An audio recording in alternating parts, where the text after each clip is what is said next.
Good morning everyone, it is Monday and I have had the loveliest start to the day.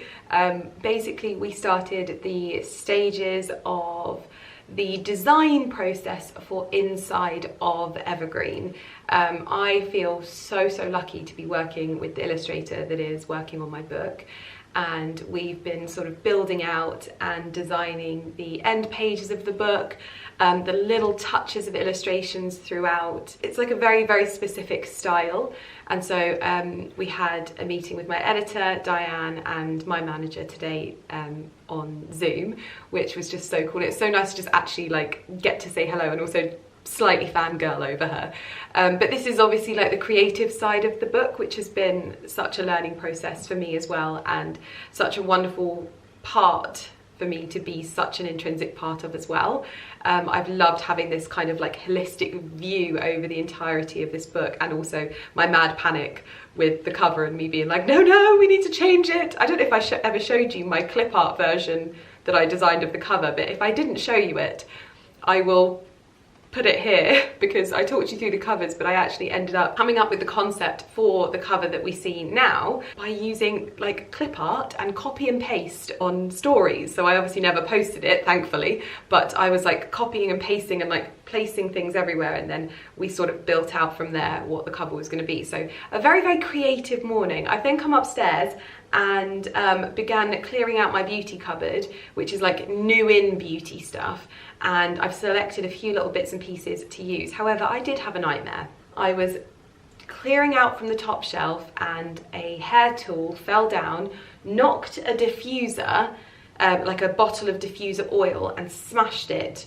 on my, well, didn't smash it, smashed the lid off, and oil went on the floor. We've cleaned it up. A bit of it has gone on my new rug, which is super sad. I'm like hoping it will dry out. It smells lovely in here because it was none other than a Joe Love's white rose and lemon leaves diffuser oil. Luckily I managed to pick it up just in time, and I was sat there and I was like, well, I need to use this now because obviously it's open and it doesn't have a lid.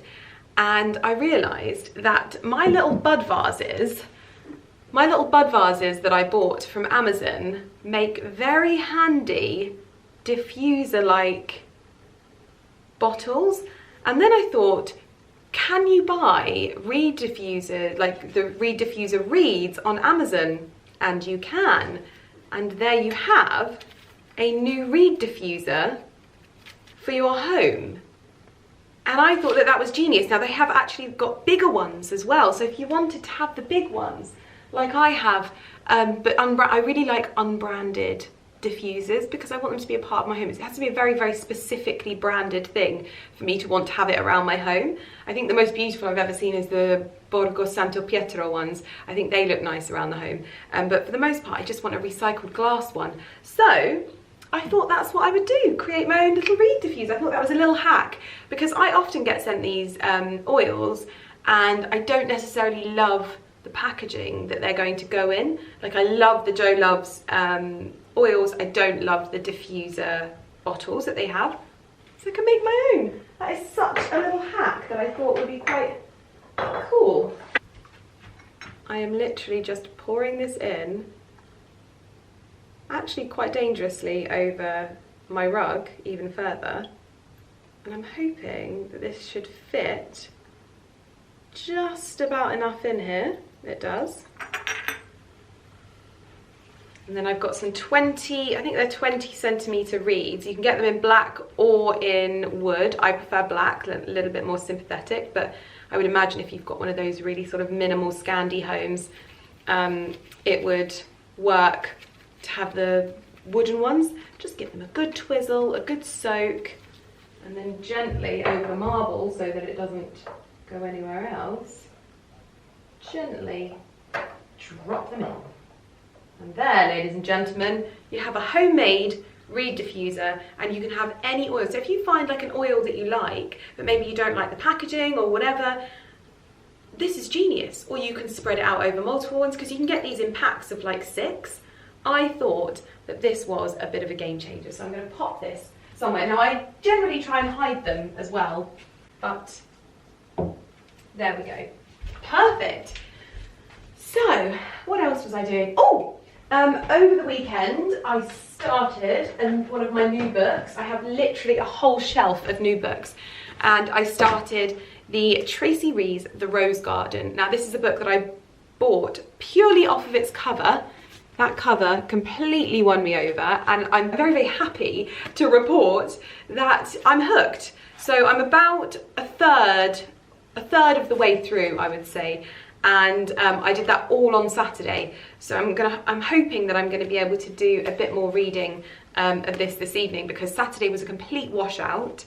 The weather was just miserable, and I think both Ali and I were incredibly tired because we went out for my brother's birthday. Then we had the Gents Journal lunch, and I was in bed by 8 p.m. that night. So if that vlog ends abruptly, you know why. And apparently Ali walked into the living room, into the bedroom, and I was just asleep, like, and Porter was next to me on the floor just looking at me in bed.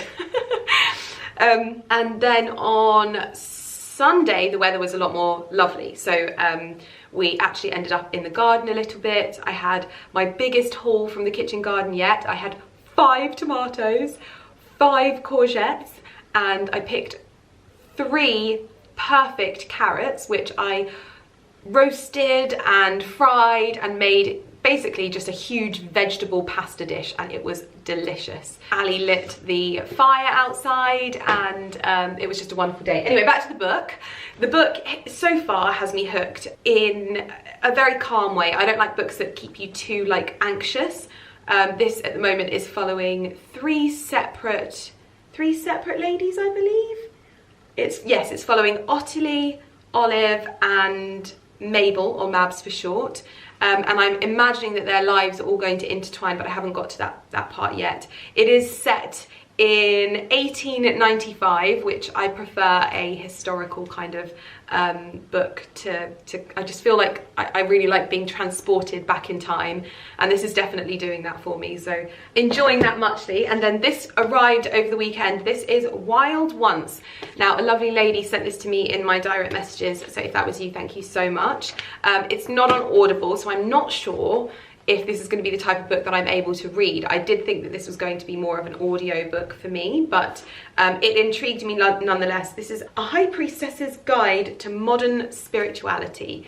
Now, I wouldn't say like I'm the biggest, most spiritual person, but I am definitely exploring much more, I don't know, broad topics, I think, at the moment. I actually have I'm kind of giving you a bit of a content breakdown of what I've been getting through at the moment, but I've been listening to a new podcast as well. And again, not necessarily on spirituality, but I would say it's more in line with like, which I guess Eckhart Tolle's is very much, is it spiritual? Is that spirituality? I have no idea. It's just things that I'm very interested in, but the podcast that I'm listening to is called The Minimalists, and I actually discovered them because I was served a clip where they were talking about luxury, and they have a really good amount of podcasts around the sort of definition of luxury, but also the self, like how you define yourself, which has been truly such a fascinating topic. And they're also quite nice bite-sized episodes as well, so enough for me to do my makeup and do my hair in like 45 minutes and get through it. So the one I'm listening to at the moment is all about sort of like the vision you have of yourself, and there was such an interesting question in it where it was like, if you didn't know your age, how old would you be? And like, if you didn't understand the concept of age, like if you think about it, I refer to myself a lot as being like older, you know, at 35 years old. I wear my age a lot like a badge, which is something that I definitely notice about myself. And it might not be a badge of honor. It might be something that I see sometimes negatively. I don't know. I like to think I stay a bit more positive with it. But that was such an interesting question, I thought, to ask myself. Like, if I didn't know how old I was, like, how old would I feel? What would I think of myself? What pressures would not be on me to be at a certain point in my life? Because I think that that's something that is quite prevalent nowadays. It's like you expect to be at a certain point in your life by a certain age. But if you didn't have an age, and you didn't understand age, and you didn't have a concept of age, how old would you be? At what point would you not be at in your life? you wouldn't know because there's not a particular age that you would be expected to be there. So I thought that that was really fascinating. It's a very thought-provoking podcast, and sometimes, like, there was in the episode that I'm listening to at the moment, there was like this one question that even the guy was like, I can't handle this conversation, because it really, like, in fact, I'm going to go into it with you. I know this is going to be a long chatty start to this video, but I apologise. But it basically said that you are, I think his name is Nick something or other, Jake Nick something. He was like, you are, so say you have a car, but if you remove the wheels, is it still a car? Because a car is obviously on wheels and it moves. So is it still a car if you remove the wheels? And what about if it has the wheels but you remove the engine? Is it more of a car because it can still roll on the wheels but it doesn't have an engine? So say I am Lydia, but if you chop off my hand, how much of me has to be removed for me to still be Lydia? Or at what point do I stop being a Lydia? Like, it was just a wild conversation, but I loved that. I loved that it was so thought-provoking and also different, and I definitely loved the episode on luxury. This is something that I'm obviously exploring so much more as a person, and sometimes I do better, sometimes I do worse, and sometimes I'm not very good at anything. But like, I am, you know, I'm changing my shopping habits just with regards to everything, really.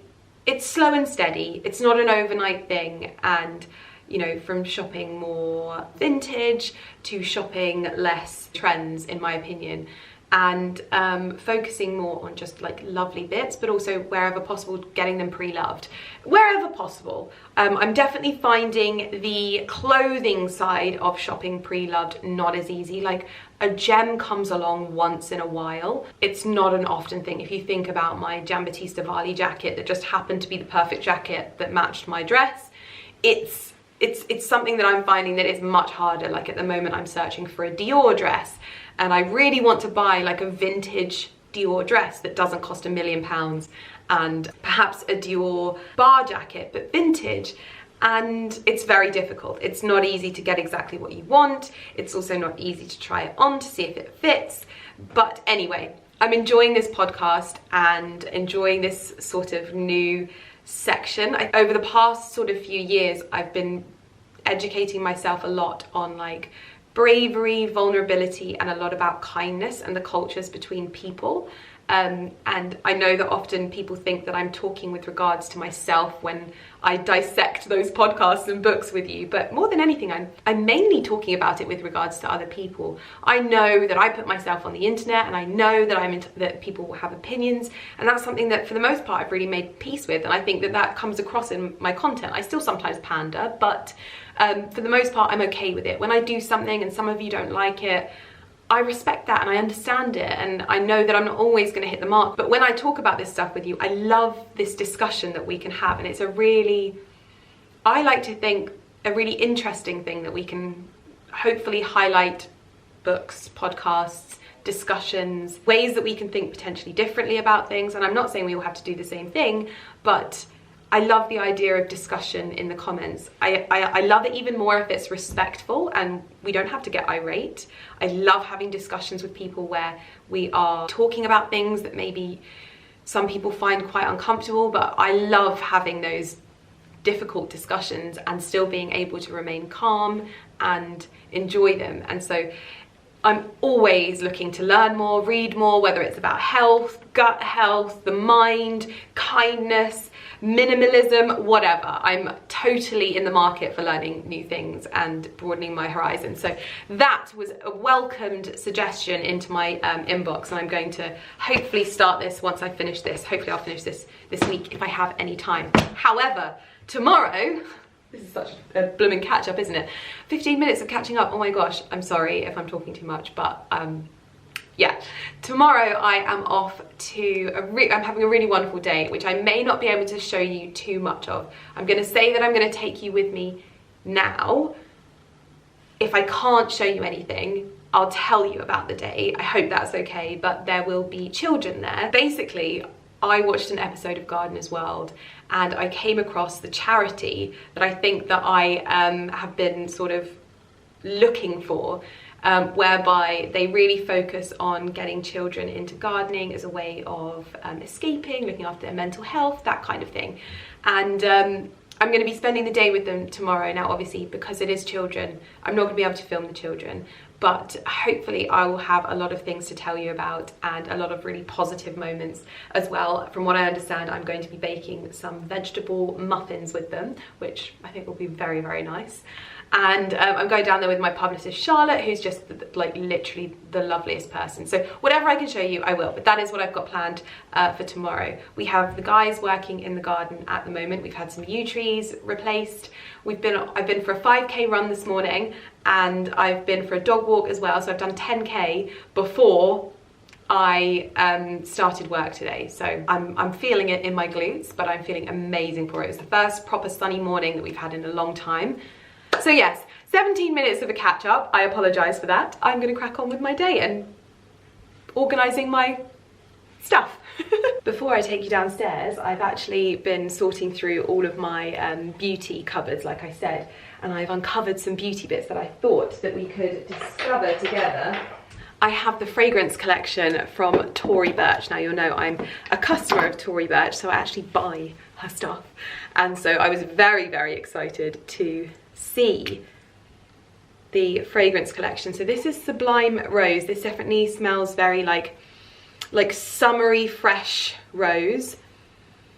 It actually kind of reminds me of, yeah, it's got a similar, it's not the same, but a similar touch as the Jo Malone Rose Blush, which is what I'm wearing today, but I'd say this is like a little bit more delicate. Very, very nice. I think my favourite one so far. So this is Electric Sky, and I would say that this has a slightly fresher, more like masculine vibe to it, and that doesn't mean that it like smells like a man, but it just smells like fresher and a little bit more androgynous, I would say. Then we have a Mystic Geranium. Now this smells like something. This reminds me of an Erin fragrance. I cannot for the life of me remember which one. I think it must be a geranium based, obviously, one from Erin, but really classic, beautifully floral, easy to wear.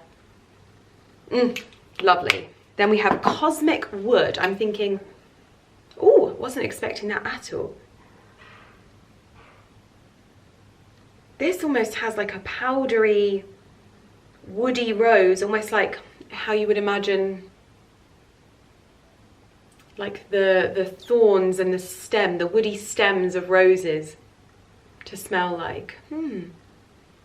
This is really almost kind of like musky as well. That's really nice. A little bit deep, I'd say. This is a good one for autumn. And then we have Divine Moon. Oh, this is super high summer. Yeah, this is like sweet, coconutty, vanilla-y, really kind of like, it's not sickly sweet though, and that's what I really like about it so far. It's almost like sweet, but in a vanilla-y, florally kind of way. I'd say Divine Moon is my favourite so far, but I really liked Sublime Rose as like a classic florally rose to wear every day. I think that'd make a good everyday one. Then what else do I have? Oh, we have some new in bits from Serge Lutin, which I'm about to decant into my body cream decanter. So I have a hand and body cleansing gel, so I'm going to move that into the bathroom, and then I have the body lotion. I love a body lotion. Hand and body lotion doesn't do well for me. It's not moisturizing enough, because obviously, I don't know if you've ever thought about it this way, but if it's got to be hand and body, nobody wants like greasy hands. So I've generally found that hand and body lotions don't serve me well. I need a rich, hydrating body moisturizer. So very, very happy to see that this is just for the body. Then we have some new in bits from Lancaster, which you'll know is a brand that I like use and love. My stepmom would buy me the Golden Tan Maximizer when I was younger, so that it would make my tan last longer. And both Ali and I use their sun creams and their after suns quite often when we're away. We also have their Sun Beauty SPF 30 protective fluid. Then they have their Sun Perfect Infinite Glow. Do you know what I would really like to see from Lancaster? Is a beautiful glowy face mist. with SPF in. Oh, I'd like to see that. And then this looks really lovely. So this is SPF 50 Sun Beauty Nude Skin Sensation Sun Protective Water. I love the idea of this. And all of their stuff is ocean friendly as well. I feel like Lancaster is like the Aston Martin of sun creams. Like, I always know that if I've got Lancaster on, I'm protected. They're like my trusted brand that I always reach for, so absolutely love them. Then we have some new bits from YSL, which I think I'm going to move this down. This is the Clean Reboot Mousse. Cleansing cream to foam, Pure Shots. I've never used anything with Pure Shots. And then we have this autumnal, like, Rouge Noir shade, and I'm thinking this is a shiny one. And then the Pièce de Résistance, which is the one that I'm probably the most excited about, FYI. The Revlon team sent me some top-ups. So I've actually just finished my Dewy Peach from the Revlon Super Lustrous Glass Shine Lipstick. This is one of my favourite lipsticks of all time. I also love Glossed Up Rose for a slightly pinkier option, but the lipstick that actually like introduced me, I didn't even try it, but I saw this go viral in the US and tried to get my hands on it. It was sold out, but I feel like this is going to be the perfect autumn lipstick option. This is Rum Raisin, and I wanted to try this in real time with you, but I was too impatient, so I'm just going to put it on anyway so you can see. But this is like a deep, almost Your Lips but better, with lip balm over the top. Super hydrating but not too intense. Like, I haven't tried too hard, I've just kind of put something on and it's just a little bit balmy, like nothing too much. It's more for like the girl who doesn't really like to wear too much makeup, I would say, or look like she's wearing too much makeup.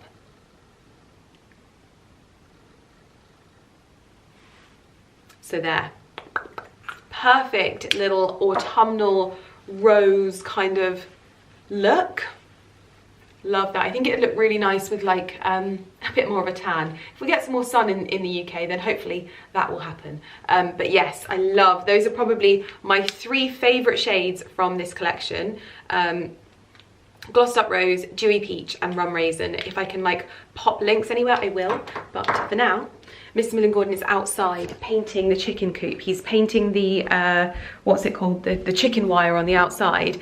And lots of you messaged me about doing that, so he was like, actually that's a really good idea, so he's doing that. We also had a few soft shell eggs over the weekend, and I googled it just for reference, much like when we don't Google our own illnesses. Don't Google what is wrong with your pets, because I rang the specialists at the local poultry centre and I was like, are my chickens all gonna die? And they were like, no, this is really normal. If your chickens have just started laying, then it's likely they'll have a few soft shell, but you can do more for them. Now, we were of the understanding that maybe we have enough grit on the floor for them to be able to form their eggs. We didn't have enough grit on the floor, by the looks of things, so we've purchased some grit, we've popped that in there with them, and then we've also got them a little supplement just to help them, but for the most part eggs are still coming, and I think we haven't had a soft shell today, so perhaps the grit has really helped with that anyway, so that was good. But yeah, we've now got a sort of invisible chicken wire fence on the outside as well. So, you may have heard some of your favourite influencers talking about the weather recently, and it's been pretty miserable and there's not been a lot of going outside, and I've been trying to embrace staying inside more and just being a bit cozier, but yeah, the weather hasn't been great. Now, you might be asking, why am I showing you our dinner? Well, tonight and the last, yes, Porter, I know you can smell the food. Yesterday and today it's actually been really nice weather again, and it meant that Mr. Millen Gordon has been able to fire up his big green egg for the very first time. Now, the outdoor kitchen is very much Ali's kitchen. He said that this was his first time ever using a big green egg, and he's absolutely smashed it. So we're having chicken and chips, which he's marinated, and you will have to find out all of the information over on his channel. I am duplicating content at the moment, but I wanted to commemorate this because I'm really looking forward to it, and it sounds like he's very proud of himself. So we are going to tuck in and have some dinner.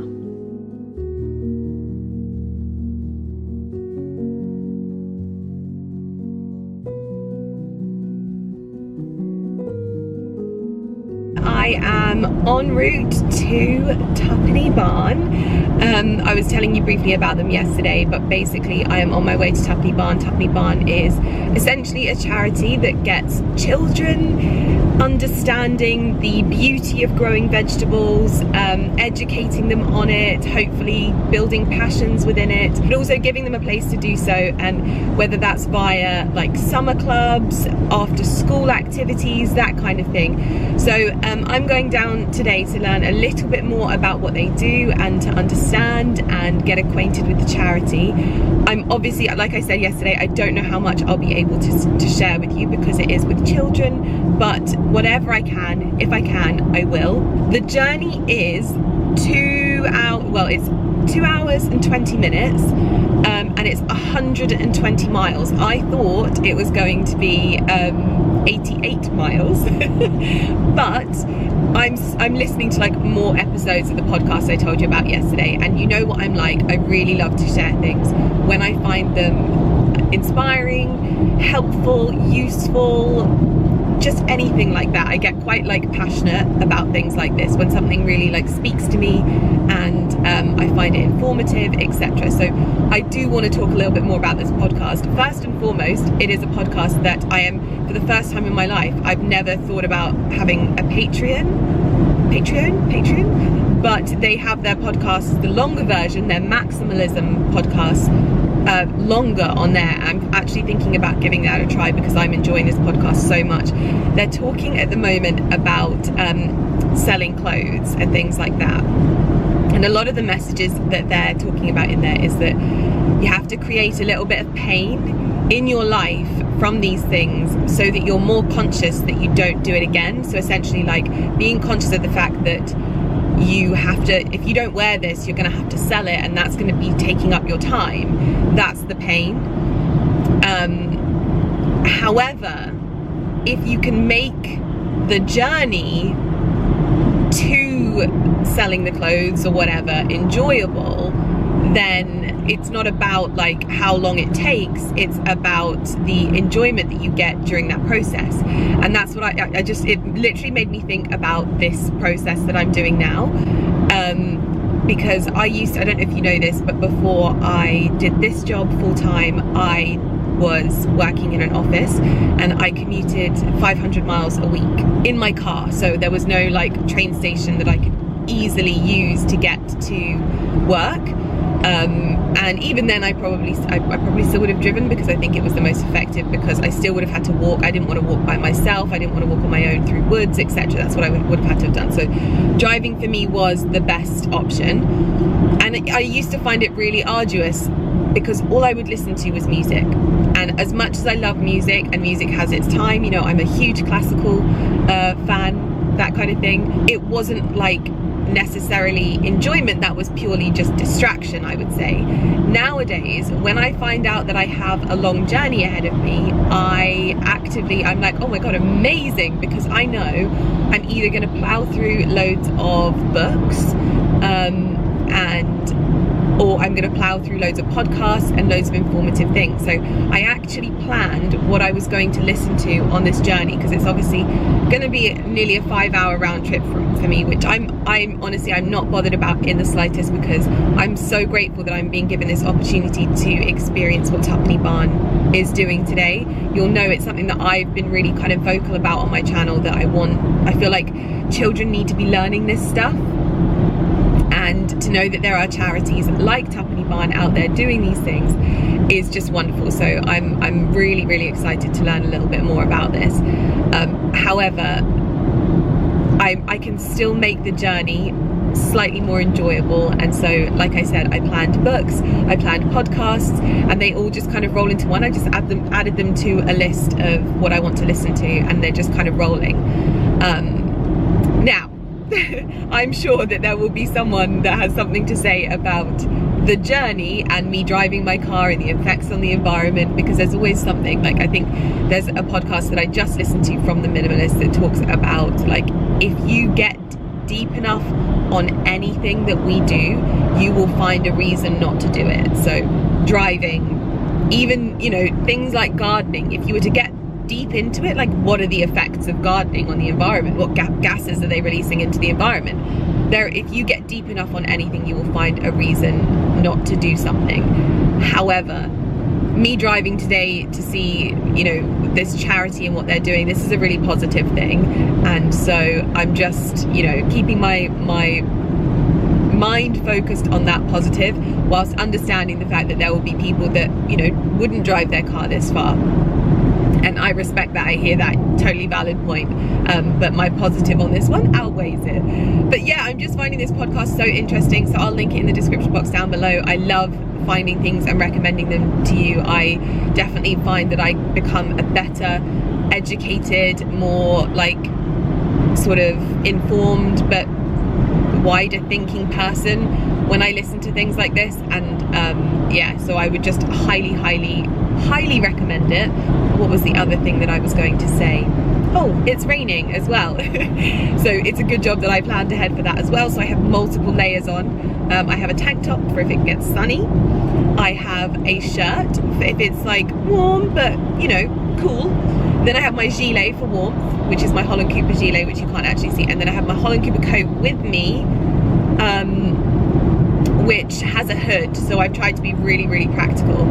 I also wanted to say, seeing as we're talking about clothes, obviously I know I'm not the most sort of, you wouldn't necessarily put my name next to the word minimalism, which I fully understand. However, I talked a lot about fashion recently, and you know, I've stepped away from things that weren't serving me, and this is never me preaching to you guys. I'm just sharing what I'm learning in life, and you can take what you need from that. I'm not gospel, but you know, there are so many things that I think about in life that I bought, that I regret buying, that I've gone on to sell, and I'm just trying to be more conscious and getting better at doing that. I'm not necessarily explaining that tomorrow I'm going to become a minimalist. What I'm thinking about is becoming more minimalist in my life to my abilities, and maybe that will change and maybe things will move forward with that. But yeah, I can see the eye rolls, I can hear the scoffs already from the people that would usually scoff, and I just think that those things would previously have derailed me from even talking about this subject. But it's definitely a subject that I'm passionate about talking about. Like, I'm on a journey always to be like the best version of myself, and as I get older, life becomes more simple and you understand the things that matter a little bit more, and I'm just changing my attitudes towards those things. And it's just a really interesting topic, and I'm discussing it with you because I love having these discussions with you. I love that we have this space where we are able to do so. So anyway, I'm going to get back to one of my podcasts. At the moment we're talking about selling clothes, which for me is super interesting because I definitely want to edit down my wardrobe over the next year or so, in terms of having more of a capsule wardrobe. I always talk about those investment pieces and the items that you can sort of wear more regularly and in different ways and that kind of thing. And so I want to sort of sort through my wardrobe and just simplify things a little bit better. I've also been thinking about putting like outfits together, because I think that there's a lot of confusion in my wardrobe at the moment with regards to what to put with what, and so that's definitely something I can do to make outfit planning a lot easier. Anyway, those are my thoughts for today. I might not have much to show you from this, especially with this weather as well, but hopefully I'll be able to show you some things, which if not, I'll tell you all about it, and like ways that you guys can get involved, help, maybe take your children to these places, that kind of thing. So yeah. So we have just arrived at Tiffany Barn, and I've just sat down with the lovely ladies here to sort of get an overview of everything here. And whilst we were sat down having our coffees, the children came in and did their first sort of activity for the day, and they began making some sort of muffins that they're going to be able to eat once they're all done. Now today's workshop is slightly different, whereas they have children coming from, I believe, different schools. There are also children who are carers, so they may be in charge of caring for their parents, and so this is kind of an escape for them, but it is during their school holidays. It's the first time they've ever done anything like this, and they're definitely noticing differences in behaviour because the children are obviously out of school, etc, etc. But luckily many of the volunteers here come from an educational background, whether it's head teachers, that kind of thing. So there's still that sense of kind, calm control, which is lovely. But the other, I'm learning so much about the revenue streams here, and also ways that you guys can potentially help. Obviously there's fundraising, there's also produce here, so they call the ladies that come and make their jams, the jammers. So they make lots of the produce here from the gardens themselves, from their own produce. There's plants that you can purchase, obviously all of these like piccalillis, chutneys, vinegars, those kinds of things. There's also the opportunity to rent the space here, whether you want to put on an event or whether you want to get married here. They had a wake recently here. So they've really diversified their revenue stream. There's also cut flowers. There's just so much going on here, which I think is often the one thing that I always say is, how do we even help in these situations? Because this is entirely like privately funded. There's no sort of government funding to Taffy Barn, and what they're doing is absolutely incredible here. They're kind of introducing so many children that necessarily they wouldn't have had the opportunity to experience gardens. Many of these children don't have gardens. A lot of them are the sort of in the realm of children that would probably have their school meals, they'll be on free school meals, that kind of thing, and it gives them an opportunity to learn the beauty of growing things, learn new skills, also meet other children just like them and learn new skills, I think is the huge thing, but also experience those benefits of green therapies, as they tend to refer to them here. But anyway, we're going to get a bit of a tour now. Again, I'm going to show you whatever I can, but I thought I'd show you this gorgeous setup that they have here. This is real, you know, homemade, locally produced. We've got golden courgette and ginger jam. Wow, I think I might even have to try and make that. That sounds incredible. Citrus and thyme jelly. They make their own cleaning products, so I actually think I'm going to be purchasing some of these to take home with me. This is the lemon and rosemary all-purpose. Like, look how beautiful this is. It's got rosemary in it. I'm going to have to look into making these myself. They've got lemon and lime fizzing toilet bombs. They've got soaps. All of these are made by the Taffy Barn teams here. Teas. And this is very interesting. I'm going to have to ask about this. Oh wow, look at the, oh my god, there's just so much stuff. So yes, I'll definitely be looking into purchasing some of these. But obviously if you are in the local area as well, there is the possibility to bring your children here. It would be paid for in those specific circumstances. But again, all of that money is going back into funding this as a charity for kids that need it most. So just a few little ways, but we're going to go have a look around now. I'm going to grab my coat because the weather's a little bit wet, but very, very excited. So we are in the Polytunnel. This is where a lot of the children come and get to experience things like trying this sorrel, which we just experienced, which is good for salads. Tomatoes, cucumbers. I'm very jealous of these cucumbers. Wow, look at them. Goodness me. Got Maggie showing us around. You might recognise Maggie from Gardener's World. They did a piece on Taffy Barn, and I feel very lucky to have her showing me around her project today. So incredible. We started, but we've got more to do. Wow. So these are some of the biannuals for things for next year.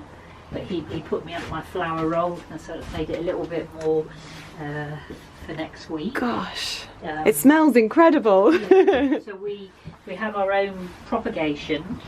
We are now looking around some of the raised beds here in this sort of hornbeam enclosed garden, which just looks fantastic. And you're seeing all of the produce of Taffy Barn that is then utilised back into everything that the charity does, essentially. Chives. Oh, I wish my chives looks like this. I need more chives. Oh my gosh. Some bolognese with fantastic. Yeah, it's very nice effective. Am I going in with hands? Yes, and I'll This is incredible. I would literally Yeah, I have I have pasta with my cheese. I don't have cheese with my pasta. And Now I'm going to judge you on how much cheese you put with your pasta. Yeah. So this is one of the goals that they're working towards here at Tiffany Barn. This is a project that they want to introduce, which is, it would basically give them the ability to do more from the site here. This would house so many of the other rooms, because at the moment what they do in this particular room is they pack down the shop and then they do lunch here, and then they pack down lunch and they'll set up for a concert here, and then they'll take down the concert and they'll set back up for the shop. Whereas this particular project will enable them to have multiple different rooms to use, so they can have classrooms. I believe the shop would be in here as well, and they're raising money for this at the moment. So I think it's around 350,000 that they're hoping to raise in order to be able to build it. And they're at about 40%, so I'm going to pop the link in the description box if you want to donate to this, because honestly this is helping so many people. It's not just children as well. There are adults that come and benefit from everything that they're doing at Tiffany Barn, and basically get to utilise the facilities here in order to help themselves. And there's so many incredible people working here, so there's jobs, etc, etc. So I will pop it in the description box down below, but I'm about to learn a little bit more about it as well, which is very good. So yes, I will start to cut my little trolley. One of the original ones I grew for many years. I've never grown dahlias. Is there a reason why these are kept separate to the rest? It's just space. Really. So utilising the space. So there's no reason for it to be planted with the apples. Just no, not at all. No, we've got plums. You can see on the. Oh yeah! Wow. There. So I will come and cut. So they're another one where, you know, to deadhead. Yeah. And keep cutting, and they keep going, and they should last to September, October. Wow. So we are currently having a tour of the extensive orchard here at Tiffany Barn, and I don't think I have ever seen a more healthy looking harvest in my life. You can just tell the love that goes into these gardens through people discovering gardening and discovering the cultivation of food in this way, because everyone is just taking such pride, such care of everything. All of these trees are a mix of plums, apples, pears.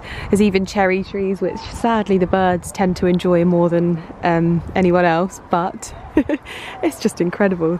There's just this shot through here. It looks so beautiful with the little vulnerable adults or young people, that they can come, we can have a one-to-one with them, or we could hire that out, because like here everything's got to be multifunctional.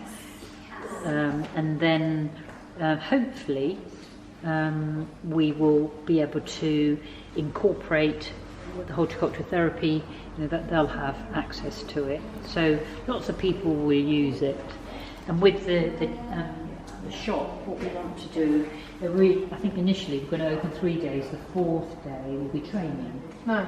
So we've just finished up our tour of Tiffany Barn, and now we're going to be doing a spot of shopping just for the first initial giving back for their time today. But 110% I'm getting some of this, the extra virgin olive oil, because we love good virgin oil in the house. And Maggie actually helped with picking the olives for this, so good one.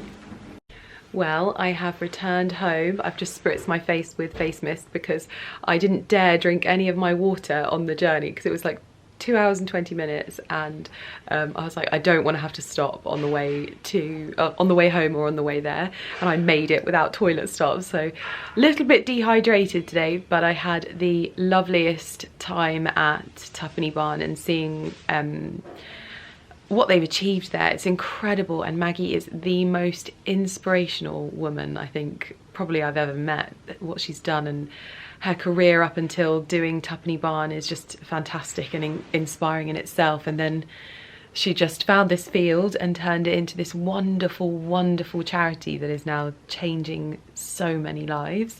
It's actually unbelievable. And the funny thing was, is I actually got to meet one of the girls that did the Gardener's World segment. So she actually was interviewed for the segment that was on Gardener's World, and she was one of the, I believe, the young carers, and she was there still enjoying going to Tiffany Barn, which is just wonderful. and I think the work that they're doing is absolutely incredible. It's definitely something that I am so passionate about. It was a real treat to get to experience it and see the many cogs that it takes with the staff and then the volunteers and things like that to make it a reality. So I'll pop all of the information in the description box down below if you want to donate. I know that it would just help so much for them to have that building built, because just being able to utilize their space and have a more permanent position for their cafe, for their shop, that kind of thing, is just going to change the game for their ability to self-fund as well. Yeah, really incredible stuff. And please check out the links down below, and hopefully I'll be able to do more stuff with Tiffany Barn in the future, and take you along with me for that as well. I have now returned home, obviously, and work started in the guest bedroom, and there are many holes in the walls in here. We're losing a TV point in this room because it's a very bizarrely placed TV point, so that's being taken out. I've had a little socket put underneath my desk. These curtains are being taken out tomorrow. The sockets have been moved for the new bed, which will be perfect. Oh, cutting it fine there, Mr. Millen. Very much cutting it fine. We also have a new socket on this side, and we also have the arrival of our Colfax and Fowler wallpaper that I believe is due to go up this weekend. So Ken is coming tomorrow to paint the skirtings, and it's not going to be as much of a dramatic transformation just having the skirtings painted, because the skirting will actually just be going very much this similar colour, it's sort of a peachy beige. It's going to be all the woodwork. The reason why we changed that, is because I obviously wanted to do the woodwork and the doors in the green colour. And when we looked at it on reflection, this would almost be an entire wall of green, because we have the door to the room, we have the built-in wardrobe, and we have the ensuite. And it just felt like that would be a green wall. So we wanted to do something more sympathetic and match the colour of the wallpaper to the woodwork in here, so it feels a bit bigger, because this is the smallest room in the house. And we will be losing the wonky curtain pole. Not wonky, it's just falling out. I know. Hopefully we'll be able to get some better fixings, but... Installed by a professional curtain hanger. I know. Oh, you can also see that the Defender is back as well. We've not had the Defender. It's been having some essential work, and old fogey work. Yeah, it just needed a bit of TLC, but all is well again. And so in here, I know I mentioned we're having a blind added and then decorative curtains, so they shouldn't be too weighty anyway. Oh my goodness me. Oh my goodness me. Crazy puppies. Oh. They definitely do it to show off to us. We've got Lumi looking proud as punch on the side tables. Good morning, everyone. I am just back from a 5k run, my second of the week. I literally had that moment at the beginning of the week, and I was like, do you know what, Steve, my PT, I was like, I want to do some running. Now that the weather is brightening up again, I want to do some running. So we've ran twice. I've got an extra PT session this week, and I think we'll do some weights then. I am trying this morning the Dirty Coffee, which I think is a Soho brand. I'm not entirely sure. I've had the cacao at the spa there, so super excited. Do you know what I'd really love to do is to have a morning at Farmhouse. I feel like things have got so busy that I haven't had the opportunity to do that. Maybe I'll try that at some point over the weekend. This is my first time trying the Dirty Coffee organic. So this is with lion's mane, I believe that's a mushroom and not actual lion's mane, chaga, and cordyceps.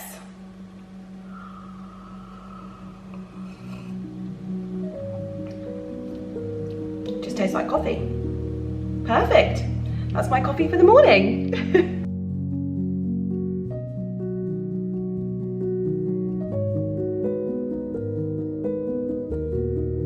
I'm on on my last meeting of the day, and then I'm meeting Lauren. I have not spoken to you at all today, but I had a meeting this morning. Just finished up with a meeting with LK Bennett about some content that we're working on together, and now I'm on my final meeting with a new beauty brand, which I'm really looking forward to telling you about because I think you will love it. And then I'm meeting Lauren. We're at the 22, I think, and it's so beautiful in these toilets. Oh my gosh, these little tiny basins.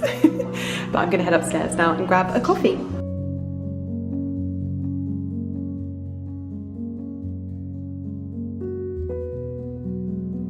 So I have just finished off in my last meeting of the day, and it was such a lovely meeting where I was meeting someone new and just such a good vibes way to end the day. I am now shooting across London to pick up Lauren, and then we are heading for dinner, and it is so warm in London at the moment. I don't think you can tell, you probably can, from the fact that I'm very shiny. I need to go and powder, but what a lovely day. This vlog is called The Toilets of London. We are at Clos Major, which I'm probably saying with an Italian accent rather than a French, but this is a very Lydia Millen-esque bathroom with wood detailing, potted antique pot ferns, toile de jouy. Oh, this is so gorgeous, I love it.